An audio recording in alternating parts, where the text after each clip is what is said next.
Welcome back viewers. मैं उम्मीद करती हूँ कि आप हमारा साथ दे रहे होंगे, हमारा प्रोग्राम देख रहे होंगे। मैं अपने नाज़रीन को बताती चलूं जिन्होंने हमें अभी ज्वाइन किया है। आज हम लोग बात कर रहे हैं मानसून से मुतालिक बीमारियों के बारे में।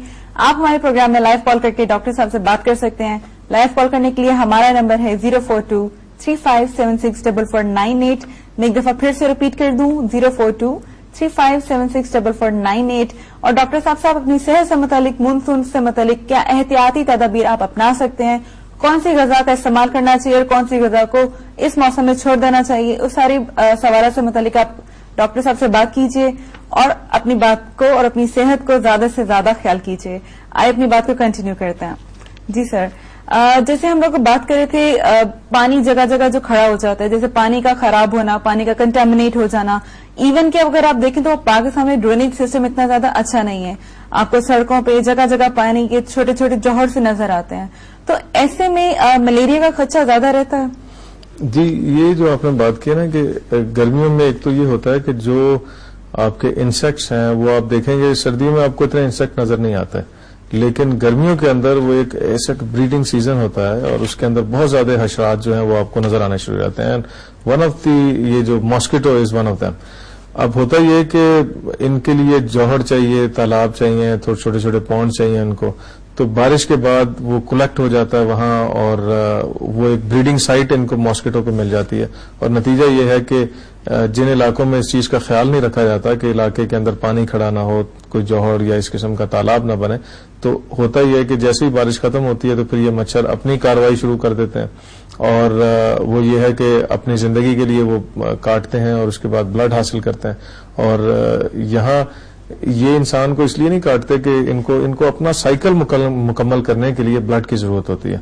तो जब उसके लिए ये ब्लड को उसमें काटते हैं तो उससे नतीजा क्या होता है कि मलेरिया के जरासीम जो हैं वो ट्रांसफर हो जाते हैं और उससे ये मलेरिया का मसला होता है। इन पे आपसे चाहूंगी कि आप कुछ ऐसे टिप्स बता दें जो ओवरऑल मानसून से मुतालिक हों, जो हमारे नाज़रीन फॉलोअप करें और अपनी सेहत का ज्यादा से ज्यादा ख्याल रख सकें। अच्छा, इसमें एक चीज का मैं यहाँ जिक्र करना चाहूंगा, क्योंकि डेंगू के हवाले से बहुत सारी बातें पिछले सालों में सामने आती रही हैं। नाम भी नया था, लोग डर जाते थे, खौफजदा हो जाते थे। तो एक तो ये है कि इसके लिए सिर्फ एक चीज जहन में रखें कि ये एक इंडोर मॉस्किटो से होता है, फ्रेश वाटर पे पलता है।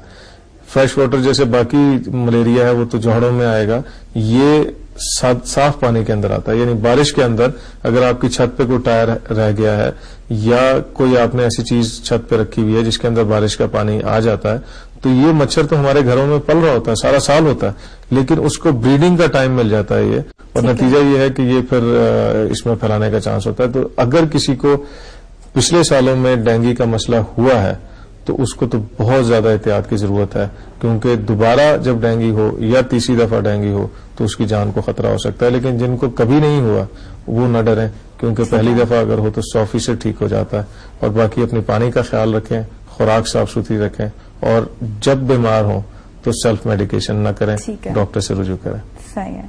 मैं इसी के साथ आपका बहुत शुक्रिया अदा करना चाहूंगी कि आपने हमें इतनी ज्यादा इन्फॉर्मेशन प्रोवाइड किया, खासतौर पे मानसून से मुतालिक जो बीमारियां होती हैं जिसके बारे में नोहा तो होती है लेकिन उसमें एहतियाती तदाबीर के बारे में बात नहीं की जाती है। तो मैं आपको शुक्रिया अदा करना चाहूंगी कि आपने वो एहतियाती तदाबीर हमें बताई हैं। बहुत शुक्रिया। Thank you. आज आप लोगों ने देखा कि हम लोगों ने मानसून से मुतालिक बात की कि मानसून में होने वाली जो बीमारियां होती हैं उनकी कैसे उनसे बचा जा सकता है, उनके क्या सिम्टम्स होते हैं, जिसमें हम लोगों ने बात की थी। डायरिया के ऊपर देखा, गैस्ट्रोएंटराइटिस के बारे में देखा, मलेरिया पे देखा, और इससे मुतालिक और भी बहुत सारी ऐसी थी चीजें, जैसे डेंगू फीवर था, उसके बारे में बात की। सारी बात की बात अगर मैं आपको ये बताना चाहूं कि नेट शेल जो देखते हैं हम अपने प्रोग्राम का निकालें, तो उसमें कुछ टिप्स जो मैं अपने व्यूअर्स को देना चाहती हूँ वो ये हैं कि आप पानी पिए लेकिन पानी को साफ रखें, साफ पानी का इस्तेमाल करें। ग़िज़ा जो है आप अपनी सादा इस्तेमाल कीजिए, अपनी लाइफ में अपनी एक्सरसाइज का साथ दीजिए, हाइजीन का बहुत ज्यादा ख्याल रखिए। और बाहर से जो आजकल के मौसम में खासतौर पे जो बाहर से मिलती हुई जो रेडियों पे मिलती हैं चीजें या बाजार से जो स्ट्रीट्स पे आपको मिल जाती हैं उनको अवॉइड कीजिए, क्योंकि वहां पे हाइजीन का इतना ज्यादा ख्याल नहीं रखा जाता।